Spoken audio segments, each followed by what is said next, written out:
Alright, so next reaction is quality chain punches versus his speed chain punches. And it's by Mark Stas. I'm gonna check.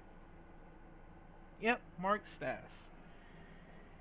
Now I believe it has something to do with the Wing Chun who has the quality or the speed. Depends on which one to choose as. So yeah. And I did learn the chain punches just in case, so I'm still trying the best of speed.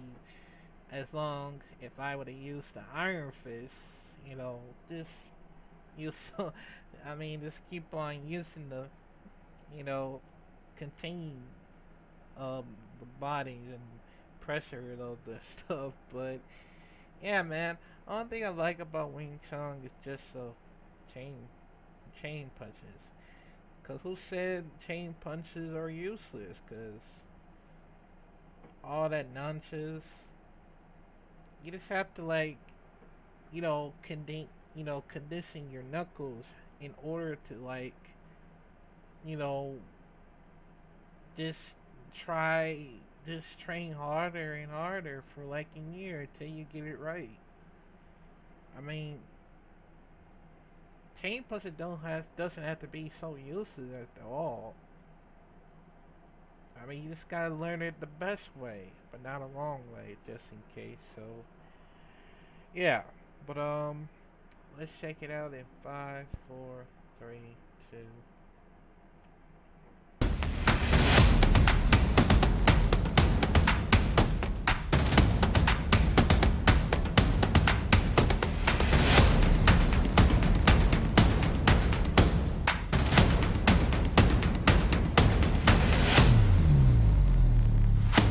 When we want to attack with a chain punch to the body of your opponent, then you need to consider which points you want to attack. Vulnerable spots like the throat, plexus, the eyes, etc. So if you have the focus mitt in front of us, we can do this chain punching in a normal standard way, so without looking at what point. So important is you need a good technique, economic movements, and then to burst into this motion. If you are right-handed, it's preferable to start with your strongest arm, to punch left and finish with your strongest arm. So that means when you have three attacking punches, that you start with the strongest, you have the other arm, and then again the strongest. So you have, with three attacks, two strongest punches that you do. When you execute chain punching very quick, there need to be power and explosion. So it's not by doing quick attacks that it's efficient. It's not because it's more movements that it will be harm more. For us, it's important when I go quick into motion that there is always power. A technique without power and only speed in punching has limited effect. So from here, one, two, pay attention to every single attack and don't go too quick. Don't do this. You need to balance technique with power and not sacrifice technique for speed or technique for power. If you are more in a boxing position, then you can execute the chain attack in this way. Always focus the power into one point. So don't punch like this, too much to the sides, like this. It needs to go into one focused point. For us, important when there are two focus mitts and I want to execute the chain attack like a boxer, then you can execute it like this. You can also do it with one focus mitt, which oblige you to focus more on one point. With two focus mitts, then you have to divide the target into two. So it's also important to focus three hits on one point. Even if you don't do the classical chain punching, then it resembles like this. When you use two focus mitts, we see a lot of people who are like this, open arms, and then they punch like this, very open, like this. But the problem is we don't have a head like this that's so big.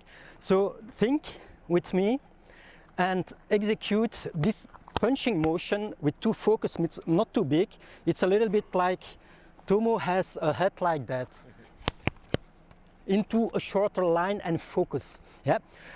Remember, don't sacrifice technique for speed or power. Always important with every technique or situation that you see, you need to do it also in live situations. That means when you have here, for example, the chain punching, then we need to use it and train it in a more combat environment. So it's important when, for example, Tomo wants to attack, that I learn to go into the distance and use the chain punching. This has to be covered in a separate video, but think about it. Important to execute the movement correctly, use the correct distance where you can use the focus mitts to train it, but then you need a live situations and a live partner so that the chain punch isn't be executed from a too long range. So don't forget to like this video, to subscribe, and push on the alert button to be notified about future videos. I have to say, I think he's right, because the only thing that we have to focus on the right here is like trying to focus on to find to find the weak point from the neck or probably the eye or somewhere, I think. But what it's like that because the speed and the quality is different to use the chain punch move to to use to the chest or in the head, because I think it's very difficult to do that if you would stun your opponent in order to like perform a chain punch.